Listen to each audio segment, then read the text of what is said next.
Hi. We continue today in the second of the two paired Sabbath stories in the synagogue in Luke 6. Last time we looked at the beginning in verses 1 to 5, where Jesus and his disciples were challenged by the Pharisees for plucking grain and eating it on the Sabbath. And we saw there, among other things, how that story seems, when we look at it more closely, not to be an example of Jesus and the disciples who are desperately hungry, trying to survive any way they can, but a deliberate performative provocation by Jesus to see how the Pharisees would respond. And of course, on Luke's behalf as the writer, to contrast for readers the old way of Jesus and the new way of the Pharisees, as we saw at the end of chapter 5 in the triple metaphor of comparing old and new cloth and wine and wineskins. So we continue now in the second of these paired synagogue stories. And as we'll see in just a moment, there's not another story like this till another 6 or 7 chapters. So it's really key that Luke has paired these two together. Let's see how that works out by looking both at the Sabbath scenes in Luke and the Pharisees in Luke. So we've seen the Sabbath scenes here. We already saw early on in chapter 4 where Jesus went first into Nazareth in his hometown and then to Capernaum on the Sabbath. But Sabbath wasn't an issue there so much as it was the occasion where people normally gather in the synagogue. But here in these two stories in chapter 6, we have Jesus confronting the Pharisees, or the Pharisees confronting Jesus, as the case may be, because as we saw last time, they asked him the question, but this time he asked them the question. So we're exploring in these stories what the relationship is between the Sabbath and Jesus' authority and other values that are important. And Jesus is fulfilling the ancient sense that the Sabbath is not as important as saving life or helping people in desperation. But one of the things that's key here is that in both the story of eating and the story here of the healing, there seems to be no desperation. The man with the withered hand, as we'll see, has a seemingly permanent condition, and there's nothing about this day in particular that requires that, which underscores the point that Jesus is being deliberately provocative here. So we'll see that when we look closely at the passage in a moment. And also with the Pharisees, we can see here in chapter 6 here, we just saw them, and this time they're described as with the scribes. We don't know how much time has passed. As we can see here, Luke just changed these together without any temporal link on another Sabbath, so we don't know how long that's been, or if he's just collecting stories and putting them here together. They might not be in historical, chronological sequence at all. There's no way to know. But this time he's with the scribes, and we'll see him with the scribes again later in the stories that set up the 3 lost parables, the lost sheep, the lost coin, and the lost son, as a response to the question of welcoming and eating sinners there. So in this situation, obviously, as we'll see, the issue is doing good or saving life on the Sabbath. So let's compare Mark and Luke, and we'll see what Luke does with Mark's version that he started with. So Mark starts off with simply again, and Luke changes that to on another Sabbath. I'm not sure there's an important distinction there, but it does suggest at some later time. I suppose in Mark, it could seem like he's going back into the same synagogue right away. In fact, that sequence in Mark is suggested by the generic they, as opposed to the very specific scribes and Pharisees in Luke here. Once Jesus calls upon the withered man to come, and the language is slightly different there, we see that Luke inserts here something that wasn't in Mark, which is the difference between they watched him to see whether he might cure on the Sabbath so they might accuse him, or they might find an accusation against him. And Luke inserts that from the narrator that Jesus knew what they were thinking. And we don't see that in Mark. Also in Mark, Jesus shows his anger and his heart, grieving at the hardness of heart, and those emotions of Jesus are left out here, as well as the recognition by the narrator that the Pharisees and the scribes are silent in the face of Jesus' question to them, which, as we'll see in a minute, challenges their honor in this public forum of the synagogue. And then the actual healing is similar in both situations, but the outcome is different. In Mark, the Pharisees go out and do something completely unlikely historically to conspire with the Herodians. As Ched Myers and others point out in Ched's book, Blinding the Strong Man, the Pharisees and the Herodians were natural political enemies for reasons we won't get into here. But in Luke, we don't see any Herodians. We simply see they're filled with fury, and we'll look more closely at that word when we get there, and discuss with one another what they might do to Jesus. So that's the setup of this, I'm going to bring up the language of healing, and in a moment I'll show the healing, illness, and demonic possession so that we can look more closely at that. Before I do, one last thing about the generic passage before we look at the details. This is one of a number of male-female pairs we see in Luke, where Luke pairs these stories together, sometimes right next to each other, like Simeon and Anna or Joseph and Mary, and sometimes more remotely, like we see here. So we'll see there's this man with a withered hand here, and a woman in chapter 13 who's also being healed on the Sabbath with an objection to her crippled status, her bent-over status. So those are some things to set this up, and you can see here, as we'll see in a moment, the language of healing here is the language of translated as cure, but the verb therapeuo here, and we see a number of times that all these verbs are used. So with all that said, let's look closely at the dynamics of our plot here. So another Sabbath he entered the synagogue and taught, something that Luke also adds here to Mark. It doesn't say what he taught, but it's highlighting that his purpose is there to be teaching. That's what he'd gone in for. He did not go in necessarily to challenge the scribes and Pharisees, but there they are. So on this occasion, when he's going to teach in the temple, the narrator tells us there's a man whose right hand was withered. The right hand, of course, is the key hand, as my note down in the corner says, literally from the Greek here, it would be his hand, the right one, highlighting, as Marshall says, the handicap involved, using a word we don't use so much anymore, but Marshall's commentary was written several decades ago when there wasn't a question about using the language of handicap. But it clearly is the point that it's important hand. Throughout the Bible, as a metaphor, God's right hand is spoken of as God's hand of power.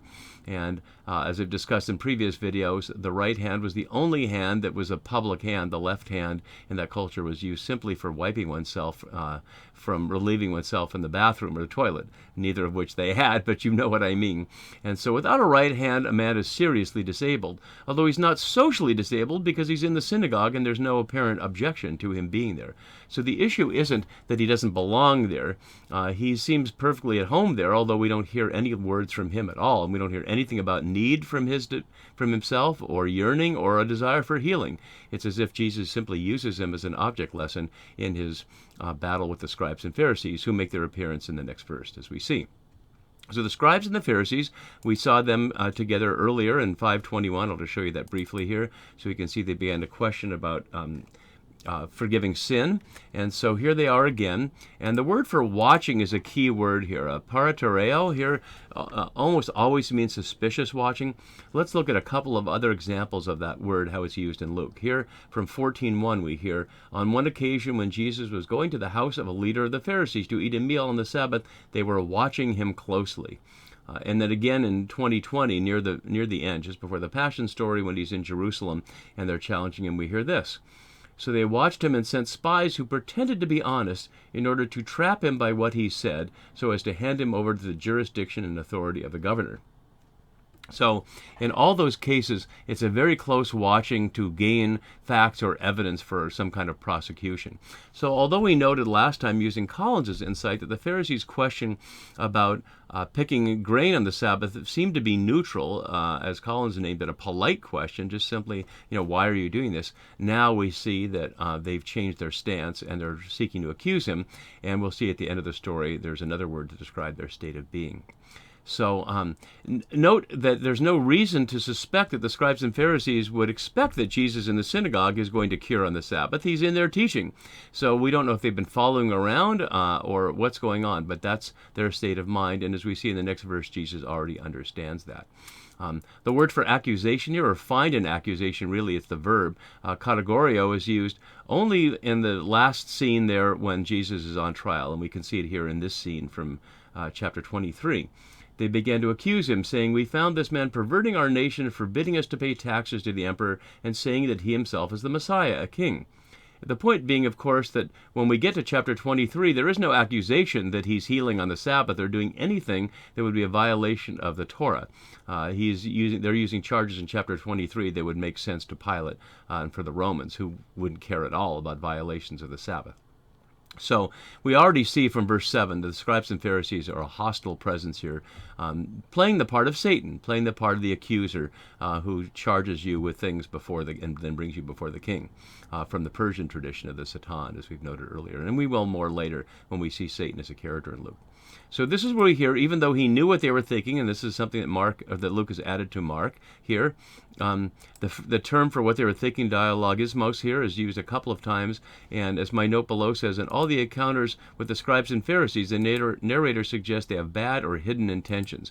So in 11:53, they're hostile and lying in wait, and in 15:22, they're murmuring or grumbling or complaining, and depending on the translation there, echoing the Israelites in the Exodus, grumbling against Moses. So he knows that they're unhappy here and they're grumbling. Whether that's because Jesus can read minds or because he can read faces or because he can read character isn't specified. So he says to the man with the withered hand, who again is not ever said as speaking or doing anything here or even knowing who Jesus is, come and stand here. The word for come, igaro, the root verb, is one of the two verbs for resurrection. And you can see in my note below that all these examples in chapter 24 in the Road to Emmaus story, and just before that, where they're referring to Jesus' resurrection. But interestingly, it's paired with the other, not here with stand here, but here with stood there, anastas. Here is the other word for standing up from the dead. So both resurrection words are here. This obviously isn't a literal resurrection, but we can certainly imagine it within the realm of Jubilee, of healing people from diseases. Having a withered hand is not necessarily caused by a disease. We don't know what the cause here is at all. But it's certainly restoring him to wholeness. And the word for withered, which I didn't note earlier, I'll go back and show that now, it literally is kora, which means dry. It'll be used in chapter 23. We'll look at that briefly here. For if they do this when the wood is green, what will they do when it is dry? And so that leads some scholars to suggest that this could be translated as a dead hand, just like dry wood is dead wood as opposed to green live wood. It's also in the RSV is translated as withered in Psalm 137:5, as my note says, but the Septuagint, the Greek itself, doesn't have that same word there. So, moving back onto our scene here. So he says, come and stand here, and he got up and stood there, like Zacchaeus does later. We'll see in 19:8, Zacchaeus stood there, and so that fits the sense of taking a stand. It's not that this withered hand person is trying to take a stand as such as Zacchaeus is, and Jesus sometimes will also take a stand by standing there and as opposed to running away or moving toward people, just staying where they are in the face of accusation. So the man is obedient to Jesus, doesn't ask any questions, doesn't express any fear of scribes and Pharisees or being in public here. And then Jesus turns it on them and asks the question. And Jesus said to them, I ask you. And notice this contrast between the previous examples where the Pharisees have challenged Jesus about forgiving sins or healing on the Sabbath or eating with tax collectors and sinners. And by doing that, this is what anthropologists would refer to as an honor-shame challenge. That for two men in a public setting like the synagogue to challenge each other with a question is to put their honor on the line. If they can answer correctly, their honor is maintained, and if they don't, their honor is diminished. And honor is one of those public currencies that determines status and authority and power in their world and in our world as well, not as comprehensively as theirs, but certainly Jesus is challenging them here. And I think it reinforces my notion described in the last video that Jesus is doing these things deliberately to provoke the Pharisees. It's not because this man has wanted healing or there's any urgency, but simply to put them to the challenge of what their answer will be. And so let's look closely at what he does ask him. Is it lawful or is it possible, using the same language they used to him in the previous scene, to do good, gatho poise here, or to do harm, kako poise, on the Sabbath, to save life or destroy it? And I want to jump ahead because we're going to see at the end what they might do to Jesus sets up a triple play on words here on the question of making or doing. So as you can see here, the root word for do good, gatho poio, is paired with do harm, kakapoio, and what they do to Jesus is simply poio. So the root form there is contrasted in three ways, either to affirmatively do good, to affirmatively do harm, or generically. And so it leaves open at the end the question of will they do harm to Jesus or will they do good to Jesus, in contrast to what we see in Mark, where they set out specifically to destroy him.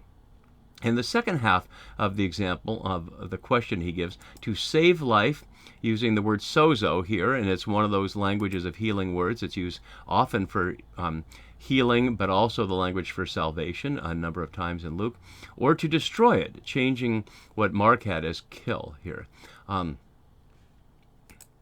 And I note that the word for life here is pasuke, which is often the word translated as soul, and this is a good example of how soul is completely a wrong translation here. And one can argue the soul is wrong altogether because the Jewish world doesn't know anything about a soul, although Luke's world certainly would know something about a soul. But whether he understands it in the Platonic sense or whether he's using pasuke in the Septuagint sense of one's inner being, one's life, not one's bios, one biological life, but one's full sense of one's personality or life in the world. That's plainly what's at issue here, not one's soul. There's no sense of afterlife or non-bodily issues because precisely what's at issue is restoring injured or limited hand. So, in verse 10, we see that Luke omits the narrator's note of their silence and Jesus' anger. Again, I'll bring up the Mark 2 so you can see. They obviously are silent, but Luke doesn't note it out loud as the narrator in Mark does. So instead of noting that, he says he looked around at all of them, parablepo, for looking thoroughly around. And again, Luke leaves out that he looked at them with anger and the grieved at their hardness of heart.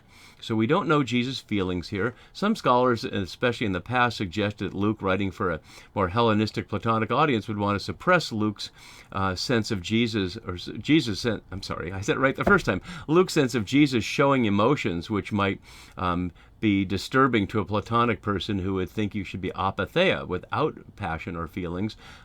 But we don't know if that's the reason Luke leaves it out or not here. So echoing Mark, he says, stretch out your hand. And again, for the second time, the person is obedient, and his hand was restored. And the word for restored here is often used in the Septuagint for restoring Israel, as Elijah restores things. And so one might go back and read this whole story as a symbolic story, that the unnamed person with a withered hand, who's been punished here somehow by this wound, or at least is suffering this wound, represents the people who under bad leadership were punished for Sabbath violations and are now restored, placed at the center, standing up fully. And then the response of the Pharisees here we see at the end, in contrast with this conspiracy of the Herodians, they're filled with, and we'll see the word anoia here. And notice that the filled with is used a number of times earlier, often with Holy Spirit. And so they're not filled with Holy Spirit. They're filled with something very different. Anoia means not mind, literally, as in paranoia or metanoia with that noia root. As the Low-Nita lexicon says, a state of such extreme anger as to suggest an incapacity to use one's mind, or as some translations nicely translate this, as in the Net Bible here, mindless rage. So they are filled with mindless rage, unable to think about it, and disgust, using a rare word here, only one other time in the New Testament, with one another. Notice not discussing with Jesus at all. They don't answer him or have any exchange with him at all. They don't speak at all in this scene out loud. It's the narrator that tells us both that Jesus knows what they're thinking and tells us directly what they're feeling and what they're doing here. And they're filled with one another and what they might do to Jesus, or literally what they might make. We can assume it's negative, but we don't know that yet, and we won't find out for a while, because as we'll see, the Pharisees will be referred to here, but it won't be until this scene where the woman from the city anoints Jesus with her tears and such that we see another Pharisee, and there they don't do anything to Jesus, and then we're going to jump many chapters later till we see the Pharisees responding again. So after these two scenes of challenging the Pharisees on the Sabbath with these provocative acts, Jesus will go off to pray, as he so often does, and will begin a new section of the gospel here that will lead to Luke's version of what Matthew's gospel has as a Sermon on the Plain, or Sermon on the Mount, but Luke has it fittingly in his Jubilee-themed text as a Sermon on the Level Place. We'll get to that in our next videos. See you then. Bye-bye.